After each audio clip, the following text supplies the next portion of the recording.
Today, with the help of our guest, Susan Turk Charles, we'll be discussing a fascinating model for understanding emotional well-being in older adults. It's called the Strength and Vulnerability Integration Model, conveniently shortened to SAVI, S-A-V-I. Susan, a professor of psychological science, and her team developed the SAVI model as an intervention to improve the mental and physical health of older adults. It is based on the idea that strengths and vulnerabilities are not opposing forces, but rather complementary ones that work together to create emotional resilience. Strengths include factors like social support, self-esteem, and a sense of control over one's life, while vulnerabilities include things like stress, negative life events, and health problems. The SAVI model also suggests that in order to achieve optimal emotional well-being, a balance of strengths and vulnerabilities is necessary. So, what does that all mean for you, our listeners, who are moving through the second stage of life? Hello and welcome to another episode of Ironing Out the Wrinkles. I'm your host, Kate Shaw. And I'm your other host, Ros McMaster. Together we're taking the age out of ageism, helping men and women embrace the second stage of life with less fear. Susan Turk Charles is a professor of psychological science and nursing science at the University of California, Irvine. She's also a fellow of the Gerontological I got that lovely big word, Society of America and the Association for Psychological Science. Susan has always been interested in how affective experience varies across the lifespan and how socio-emotional experiences are related to the differences in cognitive and health-related processes. Also in this episode, we'll be looking at the recent COVID pandemic in relation to the SAVI model. Because while advanced age is generally associated with improved emotional well-being, the coronavirus 2019 pandemic unleashed a global stressor that gravely threatened the physical well-being and challenged the emotional well-being of us all. However, it affected older adults disproportionately. Susan, hello and welcome. Well, thank you very much. And thank you for letting me be on your podcast. It's very exciting. It is such a pleasure because your studies speak of everything that the podcast is about. Almost every episode that we have, we start off by talking about all those things that challenge us as we get older. And then we invite guests to come and say, hey, this is how we can move out of that space. So I know that study, the SAVI study, was done all the way back in 2010, but it's a model that's still being used in research by everybody else, including your own research team still, to look at things like cognition and rehabilitation and dementia care. So, how wonderful that you are such a big part of a study that's still being used today in research. Yes, thank you. Yes, it's a fun model to work with. So, yeah. So, Susan, what motivated you to develop the SAVI model of emotional and well-being? So what happened was back in the late 2000s, there were quite a few studies looking at age differences in emotional well-being. And almost always, so people were repeatedly finding that older adults were looking better than younger adults. So each successive older age, so the 40-year-olds were looking better than the 20-year-olds, the 60-year-olds were looking better than the 40-year-olds. And we saw this again and again. And so all these different studies looking at emotion and how people appraise emotional stimuli. So they perceive things as less threatening, for example, the older you are. And so it was wonderful, good news. But every now and then there would be a study showing that older people didn't do better than younger people. And so this led to a lot of head scratching. And so I looked at the studies where older people weren't doing well. And then I looked at the studies where they were. And there actually was a very clear pattern in when older people did better and when they didn't do better than younger adults. And so that's what started the SAVI model. Okay. Yeah. Oh, that's fabulous. And the testing process itself in developing the model is quite fascinating and demonstrates where we're heading with new technology and what it can do. So please share with us how you went about testing the SAVI model. Well, we haven't. We have tested this in a lot of different studies. So, for example, often, so what SAVI says is that older people generally, because they have a different perspective, with over time, they have a perspective that life is not going to last forever, and they understand it's important to really relish and appreciate the time that you have now. And so, more so than younger people, older people are more likely to focus on the emotional well-being and emotional meaningfulness of life, whereas younger people who see this vast life ahead of themselves more often choose to seek knowledge or seek information, as opposed to seeking well-being. And so, for example, this negativity bias that younger people have, and this has been repeatedly seen again and again, where younger people are more likely to remember negative aspects of the environment, are more likely to kind of pay attention to those negative aspects. Older people don't do that as much. And we think it's because of this different perspective in life. Yeah, we don't sweat the small stuff. Oh, Yeah, you it's don't true. sweat the small stuff. Yes. And I remember, when I used to listen to stories from my grandmother and grandfather, and even my father, who's in his 80s, when they talk about the old days, and times were tough. They were really tough, and people had to work so hard. But they always talk fondly about those memories, and it's just like, the wow, depression. they're so resilient.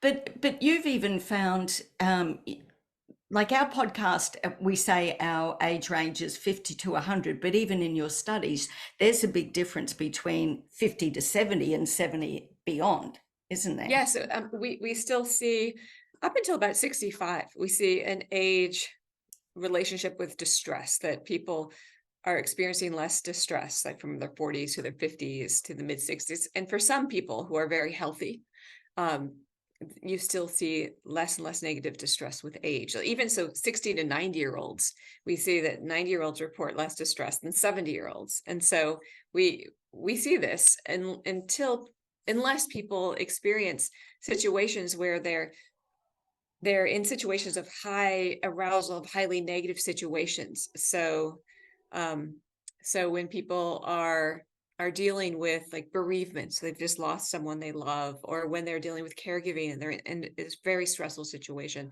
those are obviously times that are very stressful, and so you don't see this higher level of well-being. But generally, if people are feeling good and are allowed to live their lives the way that they normally do, they experience actually greater happiness and less distress than young people. Yeah. Okay. So just going back to how you actually test emotions in older people, you can't expose people to stressful situations because that would be unethical. So how do you test emotion and stress? Yes, so you're right. Yeah, it's so we do it in a lot of different ways. So in some ways we give people smartphones and have them go around their daily life, and then they're randomly beeped throughout the day about 5 times or 7 times. And when they have to say, they have to report on their smartphone, what are you doing? What emotions, are you experiencing? Did you experience a stressor? How long ago was that stressor? And so there have been studies looking at these phones and seeing seeing your emotions in proximity to the stressors you're experiencing. And so one study, for example, done by colleagues of mine at Penn State, found that when you page people and they're experiencing a stressor at the moment, we don't see that older people look better than younger people. It's half an hour later, older people it looks like they're recovering from the stressor, although we don't have, from their reports, they are experiencing less negative emotions than younger people. So that's how we interpret it, is that they're kind of recovering from these stressors more quickly than younger people are. One thing I found really interesting in your research was that you said that once you get to 100, you usually have the highest level of emotional well-being, which was quite heartening and surprising. Well, if for people who are cognitively intact, so people who are cognitively functioning and in good health, you do see that older people are reporting the lowest levels of negative affect, especially anger. We see that go down, stress going down, depression, sadness, not as much, but you see these high arousal, negative emotions really decreasing with age. And of course, everybody doesn't fit into that model, do they? There's no 100%. When I was having coffee with my mother the other day, and she was doing another one of, she was ranting and raving about things in the modern world. And I mentioned to her that you were coming on the podcast and that, older people tend to be less reactive. She said, "Oh, well, that's a lot of nonsense." We're not all the same, are we? I'm noticing that. Well, so I have two things to say about that. Number one is she has a point in that when we find out that people of any age are in the midst of a negative situation and they have to regulate their emotions, so they're having a fight with their partner or anyone, when they're in an argument, it's not that older people have superpowers that allow them to deftly regulate the emotions so much better, that we see that in the process of regulating high arousal, that there are no benefits of age. We don't see any age differences. So people report the same ways of regulating their emotions, cognitive reappraisal or problem solving, for example. It's only when people are out of that situation and look back on it that older people appraise it more benignly. So we think that the real kind of superpower of aging is this perspective that older people have of like, yeah, it's not worth it for me to be bothered by that anymore. Yeah, it's like, why it's done. I want to look ahead. I don't have to keep on ruminating, and older people generally ruminate less. Now, the second thing I want to say about when your mom says that's a bunch of hogwash is that, and I get this question a lot whenever I talk to groups, there's always someone who says, you haven't met my uncle yet. But I did a study looking at how negative affect changes with age, and we found it does for most people. But for people who are high in neuroticism, it's this personality trait of a tendency to worry. And I kind of joke, if you see these like small little dogs, like little chihuahuas, they're kind of shaking and look really scared of everything. That's kind of highly high in neuroticism. Like a bulldog who's like sitting there content, that's low in neuroticism. But for people who are high in neuroticism, those people, you don't see this decrease over like 20, 30 years. You don't see the decrease in negative affect that you do for other people. Yeah, I was wondering about that. So that's a really good answer to that. Yeah. But just one more thing. I have a friend who studied people whose personalities changed. I don't know how they did, but they had lower levels of neuroticism. And when they did, not only did they have lower levels of negative affect, but they're also less likely to die 10 years later. So it was really good for their health. Wow. Yeah. So emotional well-being, when your study, did you find that the emotional well-being also integrated the strengths and vulnerabilities in life? Like feeling good? So the strength of aging really is this perspective, this time perspective that Laura Carstensen and her colleagues at Stanford University talk about, this time perspective that allows older people to kind of shift their priorities towards emotion, to emotional goals. And so that's really the strength of aging. And now the vulnerabilities are often physiological. So our bodies are not as physiologically resilient.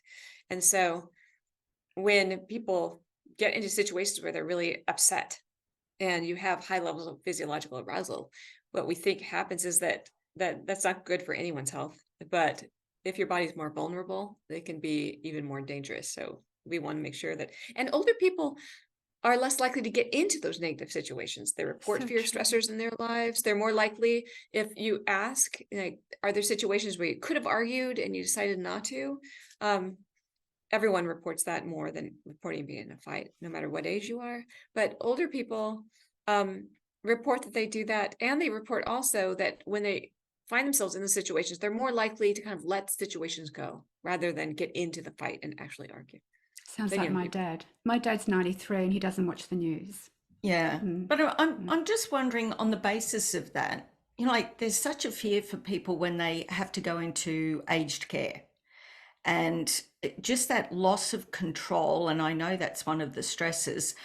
You know, if you walk into an old person's home and there's so many of them that are just sitting alone in chairs and they just look depressed. So I'm just wondering if that total resignation is part of the avoidance of a stressor. Yeah. So Protection. A and that's protection, yeah. yeah. So and it's a fine line. We don't want people to be abused and to put up with situations they shouldn't be putting up with, right? So we don't want to tell everyone, oh, just ignore everything bad in your life, because there are some situations, like if you have a physical symptom, you really need to check that out, so we're not telling people, Joe, just ignore it. It seems that when we talk to community resident older adults, they don't back away from situations like something broke in their house and they have to go get it fixed and they have to go back to a shop, for example, and talk to someone about it. It's generally more of these situations where they're with friends or their family members and things seem to be, getting an argument seems to be brewing, that they are more adept at getting away from those situations. So it seems like people are kind of smart at choosing the situations that they Pick want their battles. to Yeah. pick their Yes. battles. Yeah. Yeah, Know what you and have Yeah. control over. yeah, Yeah. and the situation about going into Aged care. an aged care, yeah, that's also a tricky situation, because one of the we call them prodromal symptoms, so symptoms even before you realize you have the illness. But one of the symptoms of dementia is depression and lack of affect too. But you get both of those so often. So oftentimes you see that among people who have, a cognitive decline, which is very different than healthy aging. Yeah, that's true. So, were there any surprising findings or results that you didn't expect from the study? Misconceptions or about emotional well-being?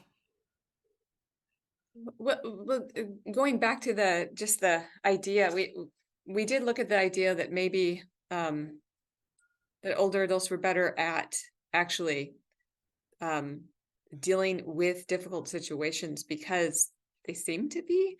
But again, we found that it was really that they were just kind of easing off, and not kind of focusing on the negative, not thinking about it afterwards as much as younger people.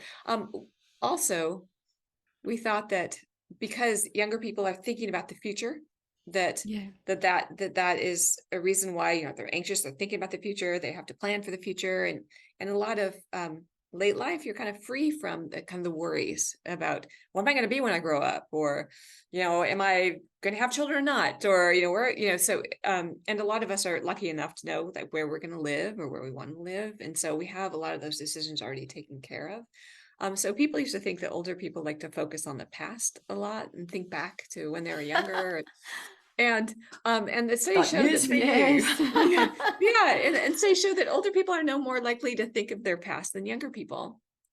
So that's another stereotype that was thrown out the window. Yeah, so mindfulness is really the way to be when you're getting Yeah. older. But it's living true, in the like present. you don't have to worry about all the job and career and what have you now. We just get whatever we do now, it's just about what do I need to do to bring myself joy. So, Right. yeah. And we do see that they do think about their future, but it's more like, what am I going to do next year? Or what vacation do I want to take? And so people do talk about their goals, and they have these goals. It's part of their purpose in life. So they'll talk about their podcasts, or they'll talk about their businesses, or seeing their friends and their family members. But it's a different type of thinking about the future than younger Yeah. people have. Yeah, they're Yeah. looking forward. But how does the SAVI model differ from other models of emotional well-being?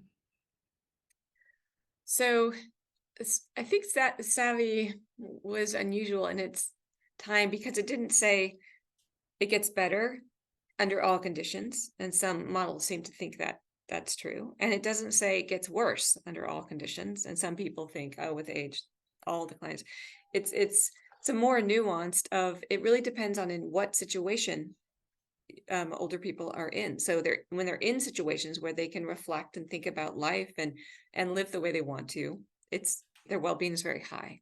But when the closer and closer you get them to a very highly arousing negative situation, they lose that age-related what makes them better than younger adults. Yeah. So. So if anyone's, you mentioned briefly how strengths and vulnerabilities can work together, how people integrate those. If anyone is struggling to integrate their strengths and vulnerabilities, what are some strategies they can use to bring those together? Well, so as we say, no one size doesn't fit all. And so one thing that older people can bank on is knowing themselves and knowing situations that will make them upset and knowing situations that don't. So for example, if you have a dad who is 93 and knows that watching the news will just get him riled, then he's smart enough to realize, hey, I don't have to watch the news today, or I don't have to do this. And so knowing yourself and knowing what upsets you and what doesn't. If you know that you hate driving in traffic, for example, maybe you'll go to that favorite restaurant of yours that you have to drive through traffic, not during the height of the lunch hour or maybe on the work So day, true. but That's what he does. but you reschedule it so you can avoid these things. I mean, there are some things you can't avoid. If you don't like going, for example, to the dentist, you still have to do that. But on those optional situations that kind of sometimes younger people just throw themselves into, older people kind of think twice and think, yeah, is there a different way of doing this? And sometimes they find that different way and they're much healthier for it. Yeah, it comes back to control again, doesn't it? Yeah. Knowing what you can Knowing your control. triggers. Yeah. And when they're in situations where they can't control, so for example, caregiving is very stressful and they can't escape it. But that's why like respite, where you can have just a break, is so important, because that allows you to kind of regroup and Social support. but Yeah. it has to be a complete break, right? You can't think, oh, is someone calling me? Oh, do I have to get up immediately? No, it has to be a complete break where you can relax and no one's going to all of a sudden need you. So how do you think the SAVI model can be applied in clinical and therapeutic settings? Like, I was interested to read in your research about the chimpanzees, the older chimpanzees, and how they seem to have fewer but more positive social interactions, and you applied that to humans. I thought that was fascinating. So is that kind of the sort of thing that you apply that in clinical and therapeutic settings? Yeah, the chimpanzees and how with having more power is very healthy with chimpanzees, but what some of the primate researchers were finding is that some of these older male kind of non-dominant males were doing great, and they looked, and it was because these older female primates were grooming them and picking nits out of their hair, and they're just basking in this but social support is so very important. Our lives truly depend on it in so many ways, but we notice that that the emotions we experience, the strongest emotions in our lives, are generally with other people, and that these social ties are related to mortality, are related to almost every illness we know of. It's so strong. That social ties are so important to health, and yet some people don't realize just how important they are. Yeah, actually, we had a counsellor on last week talking about depression amongst older people, and he uses a system called the human givens, which, all these systems really probably come off the SAVI model, because the human givens, he would sit down and look at what the stresses were in their lives to do with connection to community, social connections and what have you, all the things that you talk about in the study. So, yeah, those social connections, we call it purpose in life, that people have a feeling that what they're doing is important. And again, that can be different for anyone. It could be scrapbooks for their grandchildren. It could be going on a political rally and writing letters to your politicians. It can be different for different people. But people need to strive and go forward with meaning in their lives. Yeah. Well, actually, just This sorry, question Kate. you asked. Yeah, sorry. No, I was just thinking when you were talking about going on a rally or something. Like I know a few older people that go to a lot of rallies, and over here at the moment, when young people are protesting, they're super gluing themselves to main roads and what have you. But older people tend to go to rallies and just hold up a sign and be a lot more calm about it. So We know notice them, don't we? Just as much. Yes, Yeah. and it's wonderful that people care and care so much about themselves and about the other people in their lives and the world and the future of the world to go to these rallies. But they're And doing it so, in a but different they're doing way. it in a different way, Yeah, and been we there, we're done that. regulating We've that been there, emotion. done that, haven't we, when we were and younger? and we find that older people do things in a different way, and it might be a little slower, or it might take a little bit longer, but generally it's less stressful for everybody. So it's really wonderful. Yeah, that's a good segue to the next question. Community organisations. They're always looking for new interventions to promote physical activity, which is really important, isn't it, for your emotional well-being? How can the SAVI model be adapted to be used in a community-based setting, do you think? Ah, um, that's a really good question, because in a community-based setting, like to promote physical exercise, Programs. for example, Yeah, yeah. well, we know, just when we talk about the vulnerabilities, it's physiological Mm, strength, but there are some studies that show that, um, so they've just looked at women, and they brought in middle-aged women and older women in the lab, and they look at their physical fitness, and then they put them in a stressful situation, and they find that our physiology, that we respond to these negative situations. But the physically fit women responded like, so the physically fit women in their 70s responded like people in their 50s. So we do know that the more physically fit people are, the better, um, they cope. the better able their bodies are to respond to. I mean, high levels of distress are very hard on the body, and so Yeah, more physically fit people, they have, like, their cortisol, it's not as it's just high, and they respond a lot faster, and so yeah. that's what I was going to ask you, because I get rid of my cortisol on the rower at the gym. I have a really good row, get it all out, because I'm in my late 60s now, 70s looming, and that works for me. Yeah, you're right. Getting rid of the cortisol that way with physical activity is great, because cortisol's not a good thing if it's high, is it? Yes, it's Fight or we flight. yeah, we all need cortisol, but sometimes if we experience threat, our bodies create cortisol, and it used to be, in hundreds of thousands of years ago, this cortisol will be used to fight or to flee, so to do something that our body needed to do to use this cortisol. But being on the rowing machine allows your body to use that cortisol, in a productive way. Yeah. Yes. So I'm really excited to bring in the whole pandemic issue now, because that was really interesting how the SAVI model worked to understand the differences between young and old people with the pandemic. So let's spend some time talking about that. Yeah, that it was really interesting, the pandemic. So people thought, oh, this is a situation where older people cannot avoid it.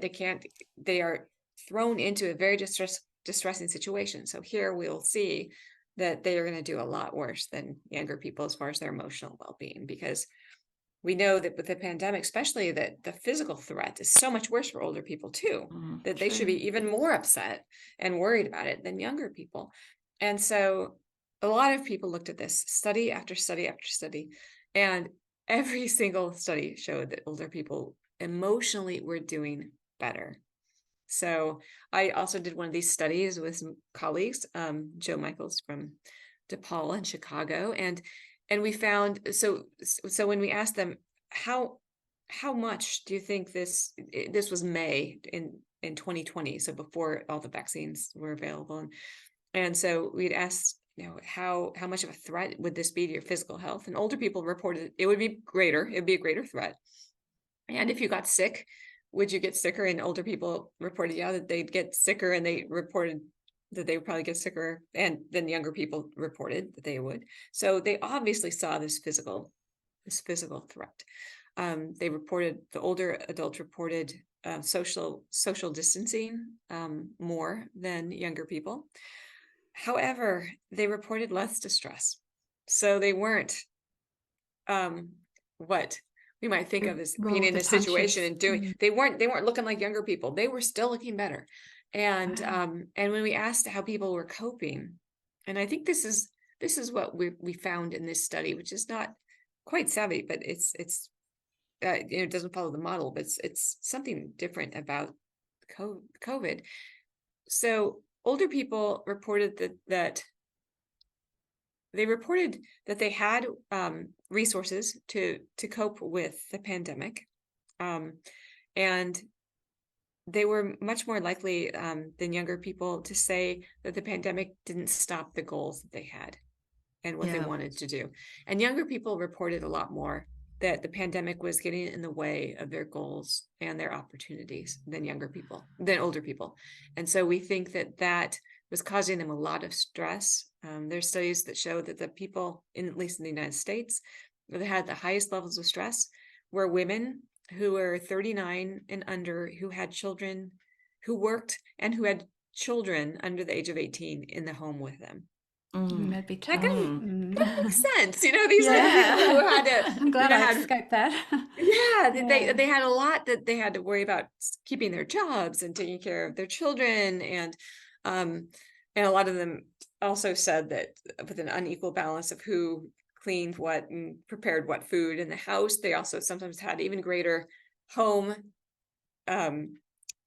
chores than people were less likely to go out to eat. And so so it was just a much harder time for people with a lot more of these responsibilities and a lot of kind of unknowns about. Do you know, I was one of those people that was walking around saying, oh, these young people, they're just all too soft and they've been wrapped in cotton wool. Because my daughter, when the pandemic first started and lockdowns kind of first started, but they weren't very strict here at that point. In Melbourne, they were awful, weren't they? So my daughter and I went for a walk down the road, and there was two older women talking over the fence to each other. And we heard one of them say to the other, well, it's not the war, is it? And I thought, I've just never forgotten that. And I thought, they have come through depressions and wars and just so much hardship, and they built up such a resilience. And the pandemic, amazing. I was just thinking young people, but I mean, like you were saying earlier, young people are, they're focused on their careers and their families and what have you, and older people, it's like, okay, but it's it's not the war, is it? It just really stayed with me. Yeah. And did you apply this research like during the pandemic? Was that the whole world or just the Western society? So the studies that we did were just in the United States, and most of the studies I've read are just in usually Western Europe or Northern North America, so Canada and the United States.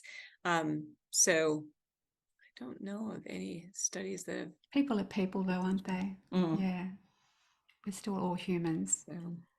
So, but I thought the effect of the pandemic would have been much greater on older people, particularly because of that social isolation. Totally, yes. And we know that, for example, living alone was really hard for people who live alone and were basically isolated by themselves. And that's not just for older people, but younger people living alone. But because the percentages are that a greater percentage of older people live alone, so it's going to affect a greater percentage of older people living alone than younger people. So we did see that. And it did affect older people. I mean, they still reported twice the levels of distress that older people reported the year prior, but younger people reported 5 times the levels of distress. So it just was a weird time, wasn't it? Makes sense, doesn't it? So how can we as a society better support the emotional well-being of older adults, especially today with the wars, and we've been through the pandemic and the uncertainty with the economy? How can we support their emotional well-being?